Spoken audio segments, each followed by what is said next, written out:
Hello, Milwaukee. Hello. Hello, Milwaukee. Hello, Coverings. Hello, NTCA Artisans in Tile. And hello, Coverings 2021 from the Coverings Lounge. If you can hear the sound of my voice, you are in the right place. Come on over. Get yourself over to the Coverings Lounge, where we are doing the 4th episode in our 7-episode series for the NTCA Artisans in Tile sessions, where we are making an alligator specifically designed for Coverings 2021 by the NTCA Artisans Coverings team, Joshua Nordstrom, Lee Callawart, and their entire staff that you see working on the screen behind me. We're going to be connecting live with the artisans right now, but before we connect with them, I want to remind everybody that right here to my right, hanging on these hangers in front of me, are some shirts. These shirts were designed specifically by our artisan team for this program, and they are available to purchase right now today for $25 each. But all of that money, all $25, goes to the Ceramic Tile Education Foundation, the CTEF, to support their nonprofit education and certification for the tile industry. And I want to point out that this work piece that you see Joshua Nordstrom working on right there in front of you on the screen, that too will be sold to the highest bidder, and all of the proceeds from the sale of that art installation will go to the Ceramic Tile Education Foundation to support education and certification efforts for the tile industry. What a worthy cause, and we can't thank our artisan team enough. They are amazing, and let's see if they're there ready to chat with us. Joshua, Lee, are you there? We're here. All right. Right on. Good morning. All right, everybody, good morning. I know it's morning in Wisconsin. Yeah, technically it is. Yeah. What are we working on today, Lee? Well, yesterday, as you saw, we mounted the remaining panels of our field tiles, the water, and now the crew, they're cutting off the excess fabric. This morning we took, yesterday we used Tyvek to hold these together because nothing sticks to it. I feel like a broken record about this tile. Yeah, well. It's almost over. So we took the Tyvek off, cleaned all the joints, washed them down, and reapplied Mosaic tape to kind of ensure that they stay together because they're going to be moved around a little bit. And stay clean. And stay clean from the setting process itself. So what they're doing is cutting off all this excess fabric and making sure the edge is nice and clean so they fit together properly. Should we show them how stiff these things are? Yeah. So we mentioned yesterday that these things are going to stiffen right up. You can see that. It's like a plank tile. What we don't want to do is, since there's so many grout lines, what you don't want to do is you don't want to break the bond between the tiles. Remember yesterday we talked about trying to ooze a little bit of the thin set between the tiles, and that helps bond it, but it's still setting. So you got to be really careful when you're handling this that they don't fold. It's not the end of the world if they fold, it's just a little harder to handle. So we're just extremely careful about the way we pick these up. You're handling them, it's nice to handle them like this, and when you set them down, see if I can do this, little pressure. I'm gonna grab it like this. Make sure it's flat. Joshua, I see that overnight or this morning you trimmed the edge that was hanging off that outer edge. Did you also clean up the grout joints and put new tape on?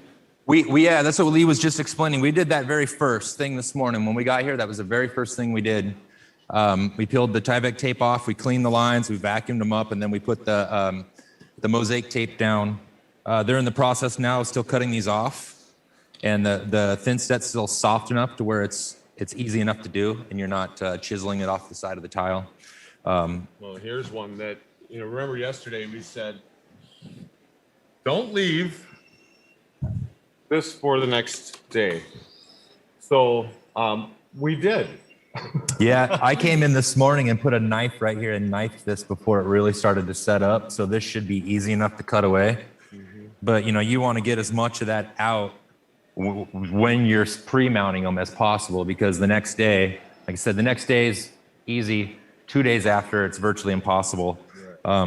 So it just saves you a lot of time, just to keep it all clean as you're working. Yeah, because these points have to be very, very clean And in order for that to lock in. we were you could use anything, but Maria was using a little tiny paintbrush and it worked great. She just put it in there and pull it out and then dip it. And so toothbrushes for just doing regular stuff, keeping your grout lines clean. Knife it, do what you got to do, but just keep it as clean as possible. So they're going to continue to cut these out for us. We've got some thin set mixed up. We're going to put a little scratch coat on the on our canvas here of where the mosaic's going to be installed. And the reason for that is because we want, we've got these pre-mounted on the felt membrane, and then we've got the same thing on our substrate. So that moisture is going to be trapped between there, and to help speed up the cure, we're going to scratch coat this first and let that dry. And then when we go to install the mosaic, that's going to help pull the moisture out of the thin set and let it set up a little faster. Yeah, give it a little grab. Yeah. But that was the last, everything else is the image is pre-mounted, the crock is pre-mounted, the water's pre-mounted, the sky is not pre-mounted, but those pieces are essentially 12 by 12, 12 by 9, 12 by 9. Yeah, there's no reason to pre-mount those because they're just all individual. Right. And those will just build up wherever we want that height to be. Yeah, well, we want it to be we were talking about, we want the sky to be the lowest elevation, and then the water's gonna be a little higher, and then the ripple of the water will be a little higher than the water, and that'll flush out with the actual mosaic of the gator. Lee, I'm wondering, sorry to interrupt, could you have the camera come in and show us those other pieces that are laying there? And maybe we can zoom in and you can describe that. And I'm going to show those off. We can show how they fold too when you move them too many times. Yeah, this is a prime example right here. Can I say again to our audience, and I want to let our audience know because I haven't told our live audience here yet, if you have any questions for the artists, for Lee or Joshua, I'll hand you the microphone. You can speak with them directly. So any questions, anything you want to talk to them about, they're super nice people. They'll talk to you. So we mentioned yesterday about the pre-mounting and how it keeps the elevation flat. There's a little bit of lippage, but it's really minimal.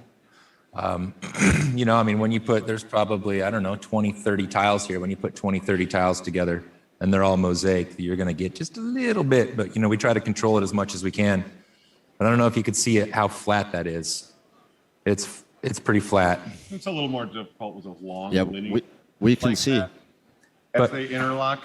The nice thing about the mosaics too, though, is if you get that little tiny bit of lippage, it's okay, because that means they're just all laying there little different angles. So I don't know if you could see the way the light grabs it, but the light really shimmers with those little different angles that you get. So that adds to the piece. As long as you control it and it's, you don't have too much of a height difference. Yeah, and there was an added level of difficulty with a lot of these pre-mounted pieces. Normally, you're not leaving out pieces in the, here for the teeth, right? Normally those are in, so it interlocks and it's a much more rigid panel. However, and these got moved around a lot because this process happened over a series of, different Months since April. Yeah, so it wasn't like we mounted them and set them within a day or two of them being mounted. So these you have to be very careful with because you will get hinging. See this? But there's nothing holding this together except that little bit of fabric between each gum line there. So This wouldn't normally be a problem. Hinging can always be a problem if you mishandle your panels.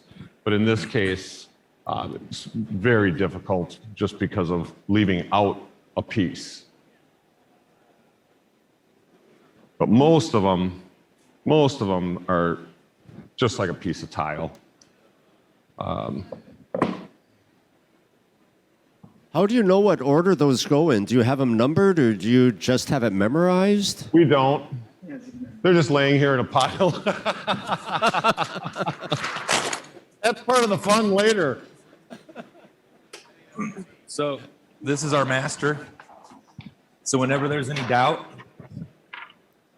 we'll lay our master down over the top of, say, we'll try to find out where this goes. Obviously it's in the water, so we know it's up here. You know, we'll just put it down, assuming this is where it's going on the board, and we'll just move our pattern into place until it lines up. You know, look for where it goes. Look for the shape of a tile that you see on here, and it's just a matter of moving it. We'll just watch later, because what'll happen Where are we at? is all the easy pieces, those will go in, those will be the ones everybody will grab first.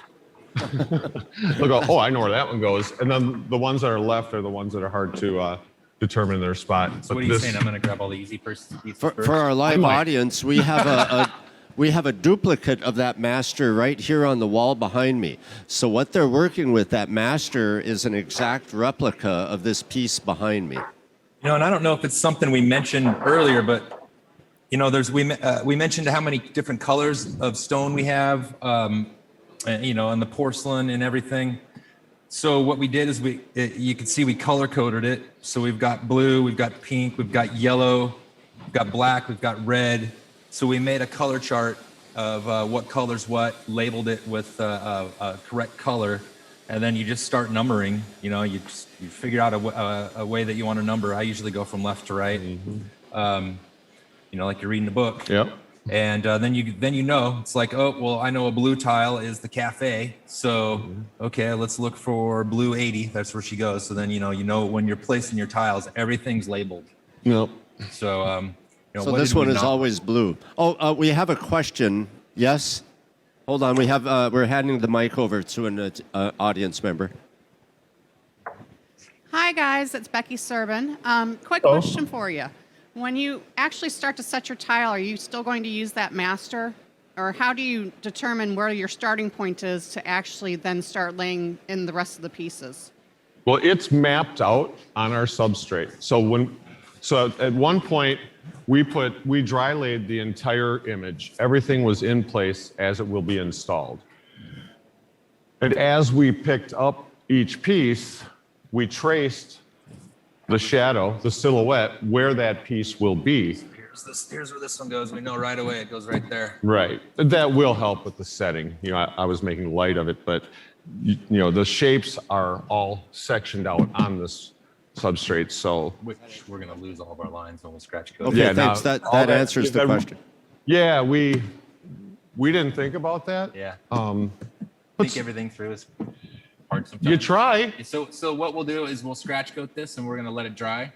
And then we're going to dry lay the whole thing again. Yeah. And then we'll pick panels up and we'll mud our panels or we'll back butter our panels and we'll mud the substrate and then we'll stick them all individually because, yeah, we didn't think about losing our lines. Great question. Hey, but we did, however, think about pulling the protective coating. Yep. We have a brass box 1/2-inch liner around the image between the stone and our wood frame, and it has a plastic coating on it to protect it. Right. Well, we've been just running to get that cleaned up because what we want to do, we definitely don't want to. We've all done this. You tape an edge. Maybe it's on a tub ledge, right? And you set your tile on there, and you come back the next day, and it takes you an hour to get the blue tape out of that. Well, we would never have gotten that off of there, so we did think of that. And now we can backfill our brass. It's pinned in place for the height we want for the relief work between the image, the top of the brass, and from the top of the brass to the top of the wood frame. So now when we skim coat it, we're going to backfill that and really lock it into place and give it the support it needs to. How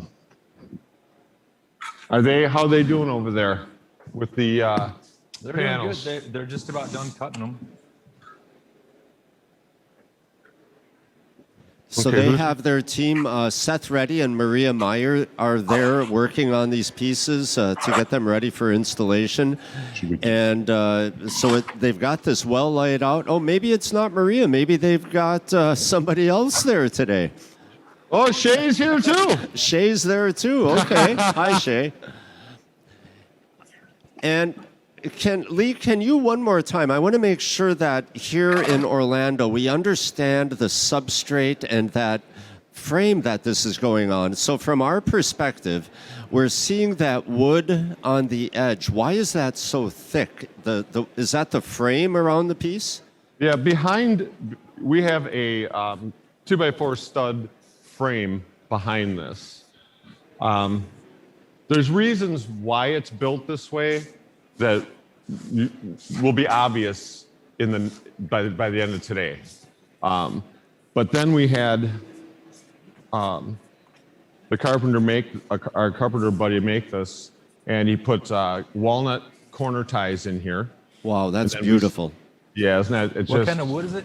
This is Abadure. It's an exotic hardwood, and I don't know if you can pick it up on the camera, but it has. We stained it provincial and then put 2 coats of lacquer on it, satin, but it has an iridescent quality about the grain work in it.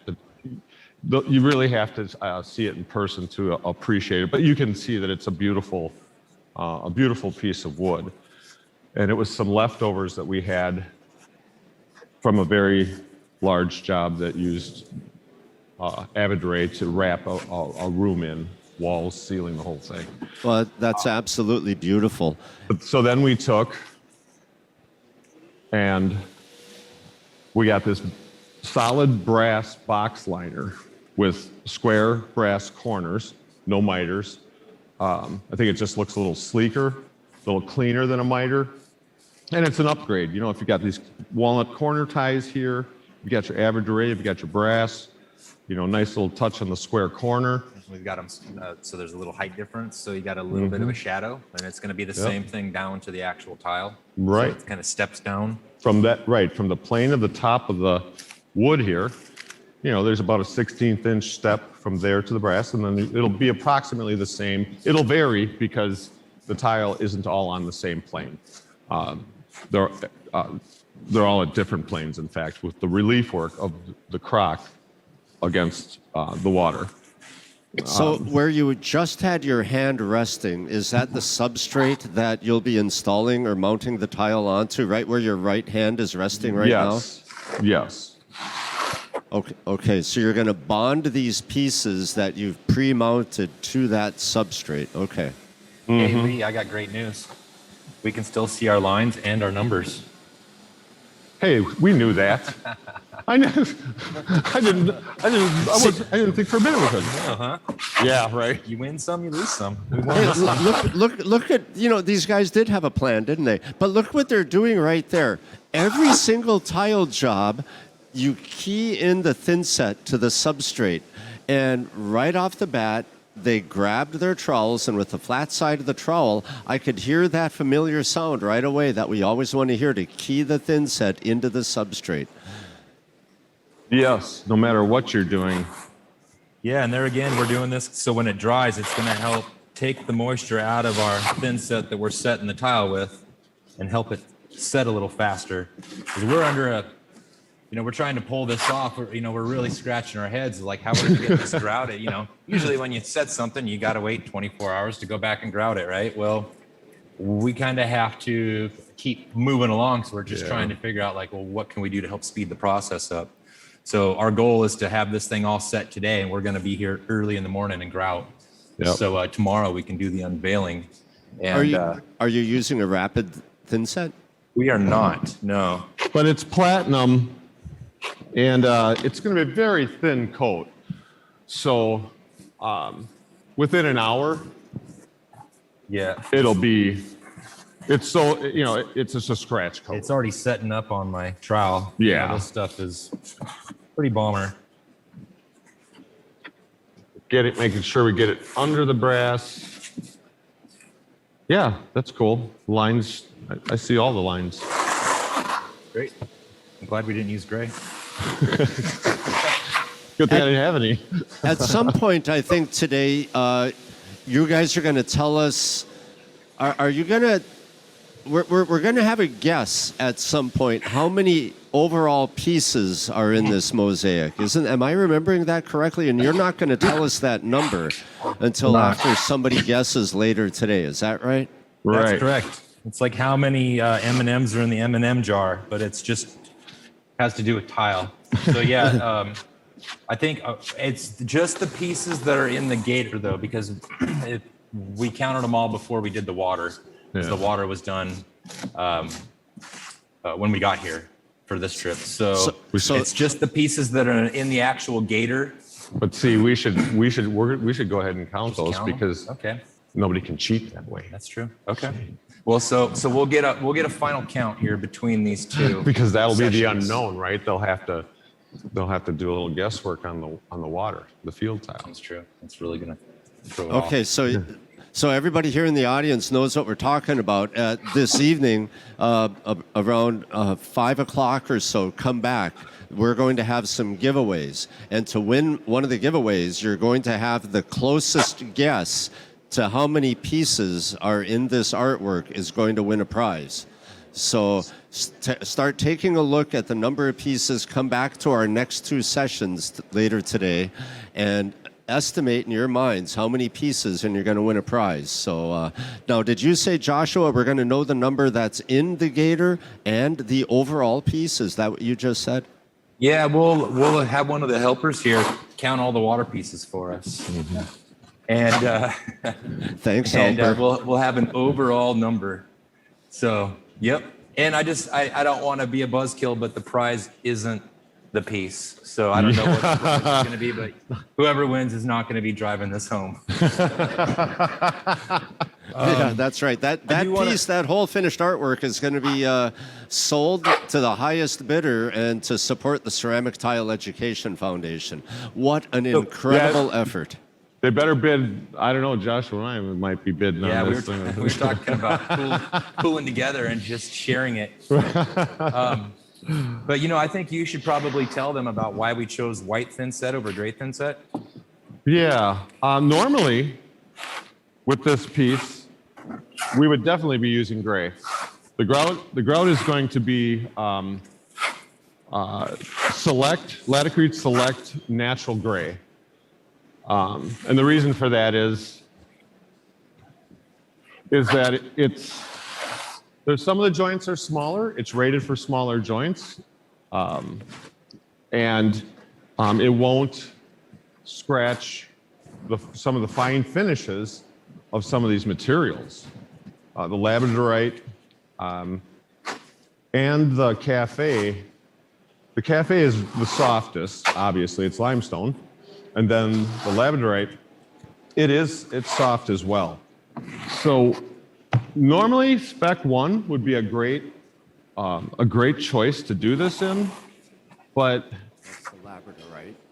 if you're not extremely careful and you get a little too aggressive, you can leave very, very fine scratches, but it can be done.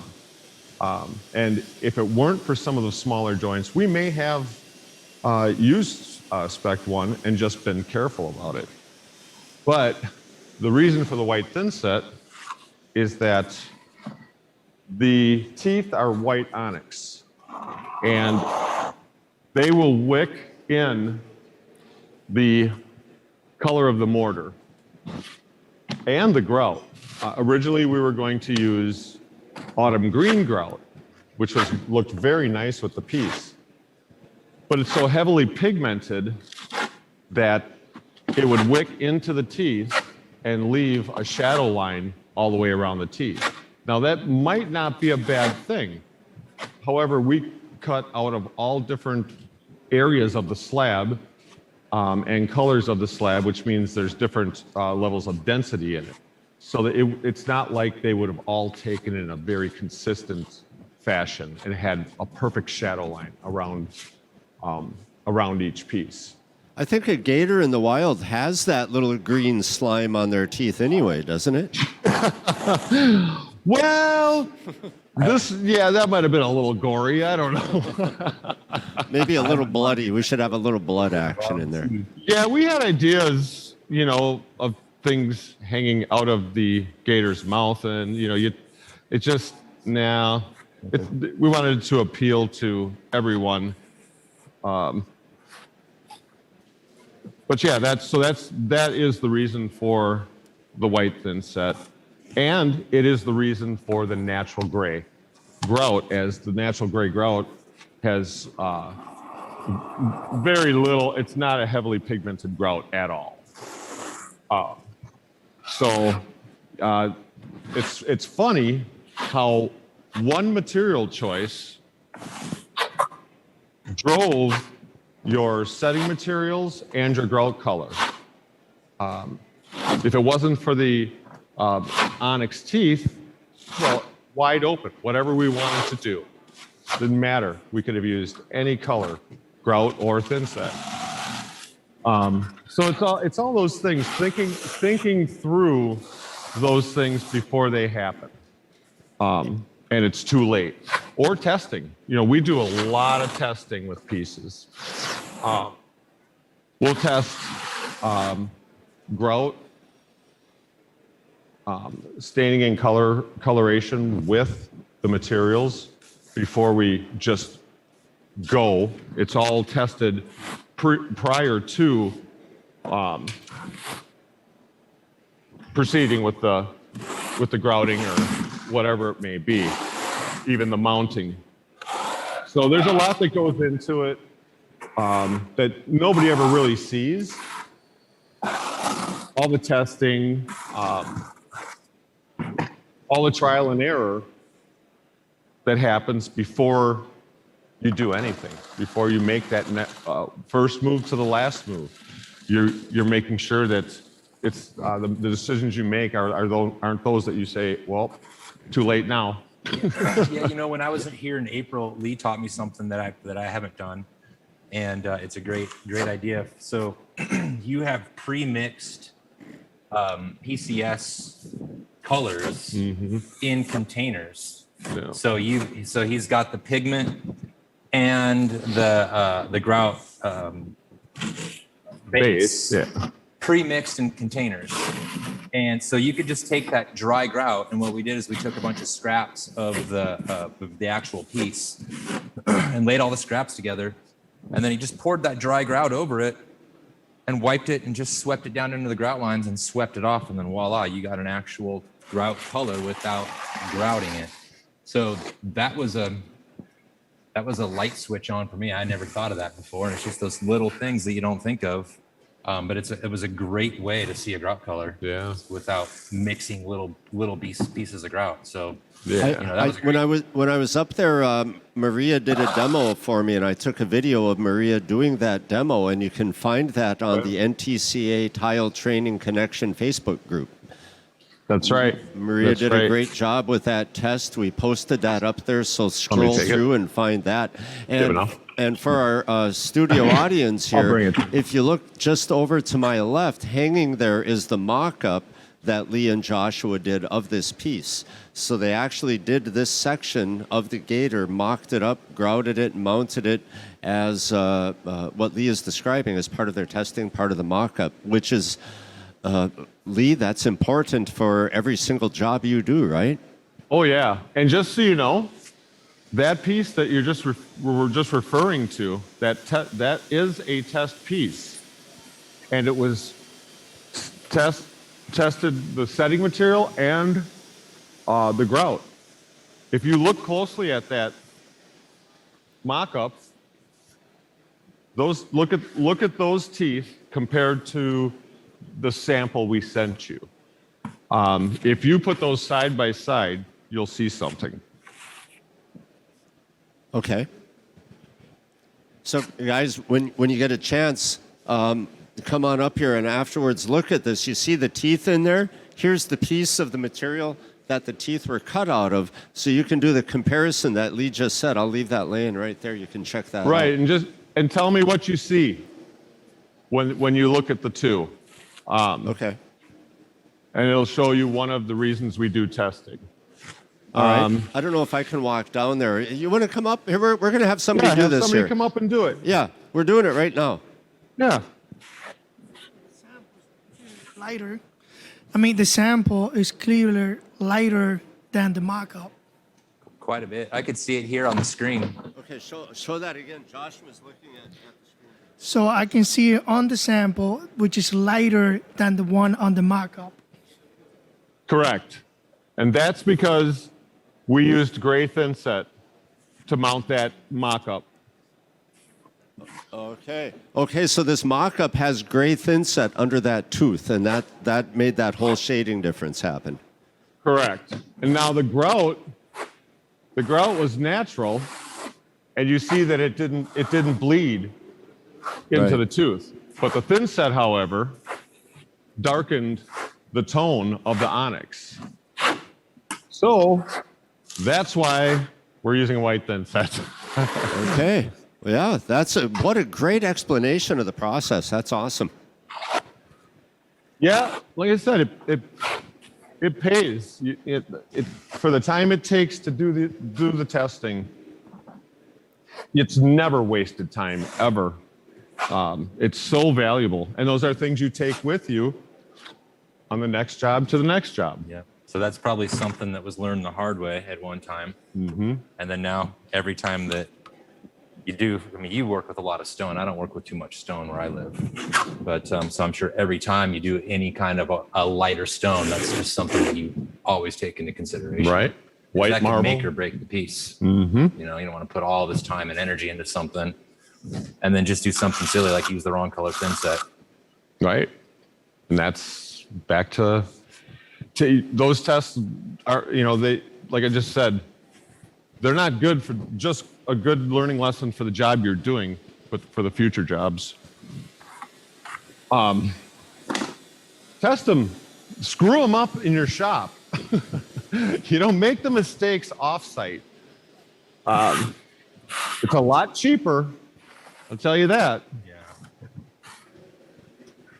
Well, this is getting pretty close here. You know, So, most are you going to key in the back of the pre-mounted pieces too, or what notch trowel are you going to use? I know you said a small notch trowel. I think we decided we're going to use a 1/4-inch trowel on this. Mm-hmm. And yeah, we are definitely going to be keying in back buttering the back of the pieces, but that'll be our next session. Yeah. Excuse me.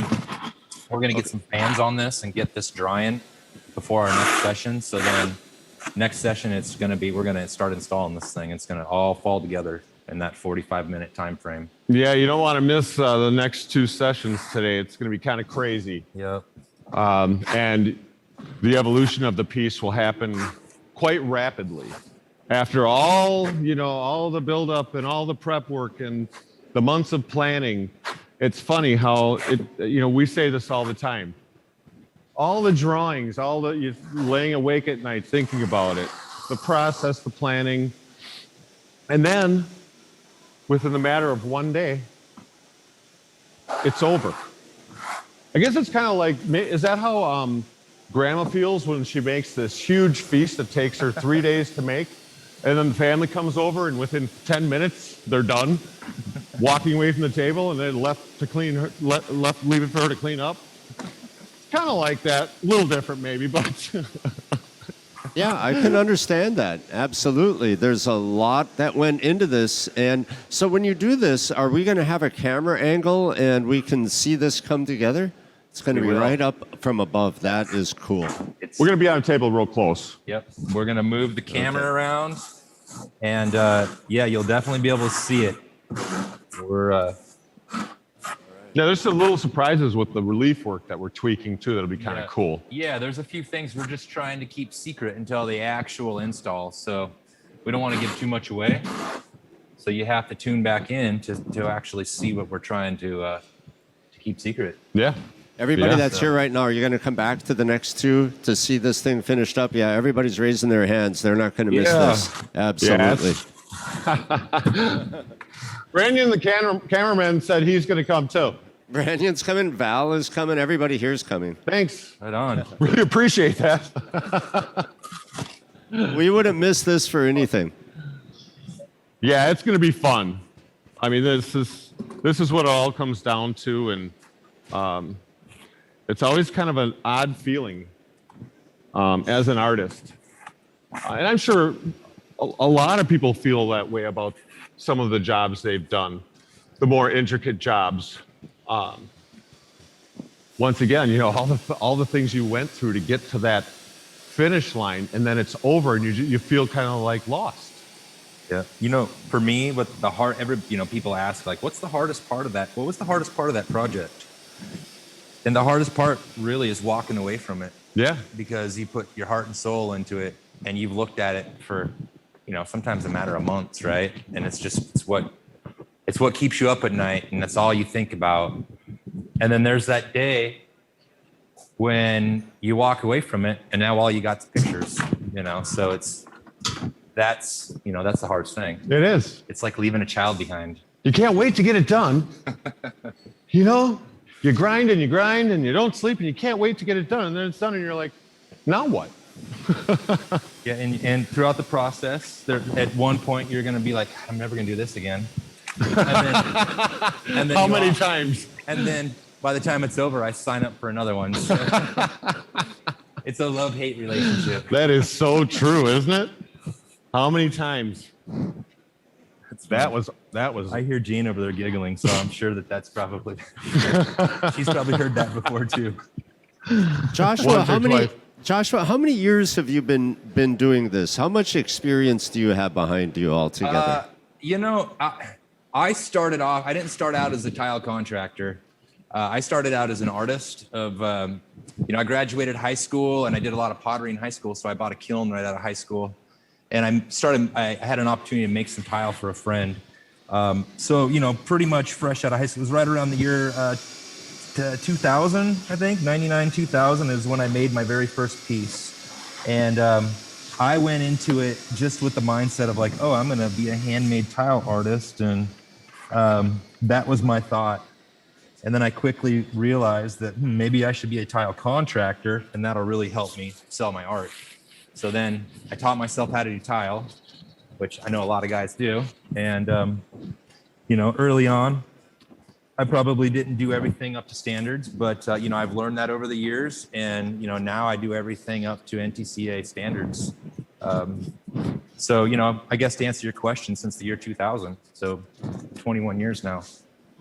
And Lee, how about you? Do we have to talk about that? No, we don't have to. Not if you don't want to. Yeah. I started 37 years ago as an apprentice for a couple of years down in Tennessee. Then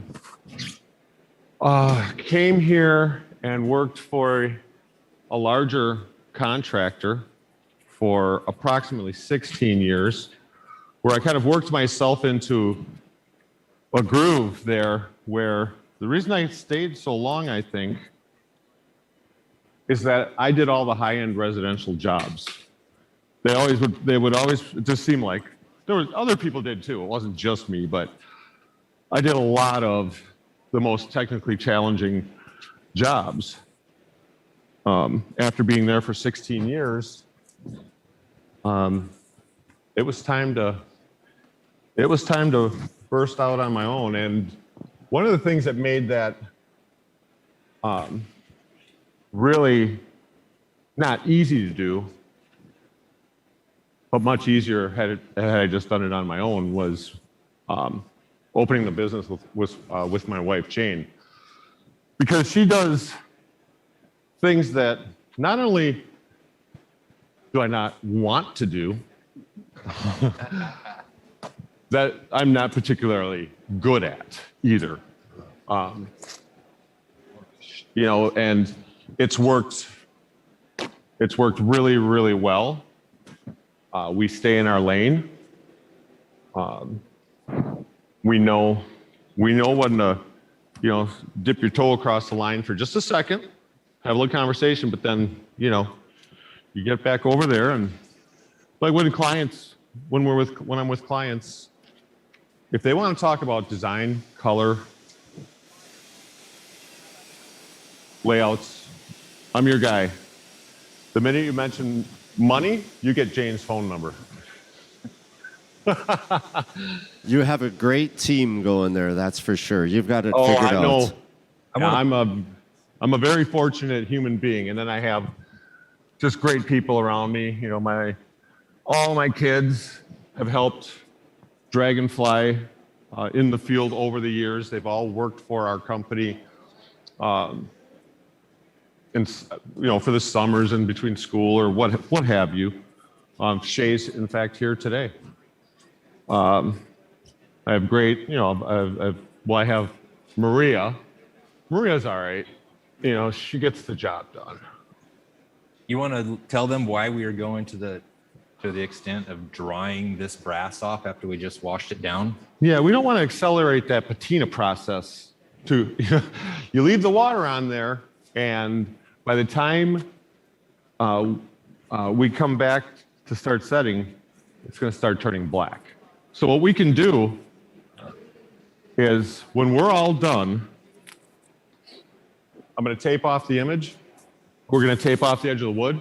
I'm going to spray it with brass lacquer sealer after we polish it. We'll polish it up, make it nice and shiny, and then we'll seal it so that some people don't want us doing that. They want it to patina, and we may come in and spray the brass lacquer on it months later after it's darkened to their liking.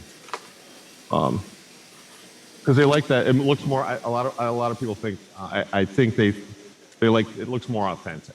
If it's too shiny, it could be maybe it's something else. Maybe it's not brass. But Well, yeah, that is attention to detail right there. Yeah. Well, there again. Test. I made a piece not too long ago with everything we use, all the materials, which this one basically is the same thing. It's just everything we all use is in this piece except for ceramic. And then I put brass pieces in it, polished the brass, and then I just wanted to know, so I sprayed the entire piece to see what it would do to the other materials in the mosaic. And what happened was that it didn't hurt the finish. It actually, the brass lacquer soaked into the stone. And here's some of this blue porcelain again. Well, yeah, it didn't stick to that because nothing sticks to that. So I polished the brass and I sprayed it. And the only thing I found that it did is it dulled down a little bit. If you hold a piece of polished onyx next to this finish is dulled down just a little bit. For the most part, I probably wouldn't do it that way. But it didn't hurt it. So I think those shiny pieces, that's all brass. That's all flat brass. Is that what you're saying? Yep. Right. Around the eye there's some brass. Some of these teardrops are brass. That's beautiful. That's And this was really something. This piece was actually a test I made it for a test because we're doing, you saw the instrument project and there's brass in with the other materials. So now, guys, go ahead. We have about a minute to wrap up. okay. So now, when we pull them, or before we pull the mosaic tape off of our mounted instruments, we're just going to cut out where the brass is, take that mosaic tape out of there, polish it, spray it with the brass lacquer, and then pull the rest, and I won't have to worry about upsetting the finish of the other materials. Okay, that's incredible. This is already starting to skin over a little. So I think by our next session, be I think we're going to be good to go, Mark. Okay, tell us what we're going to see in our next session that starts in, I think, 45 minutes from now. What's next?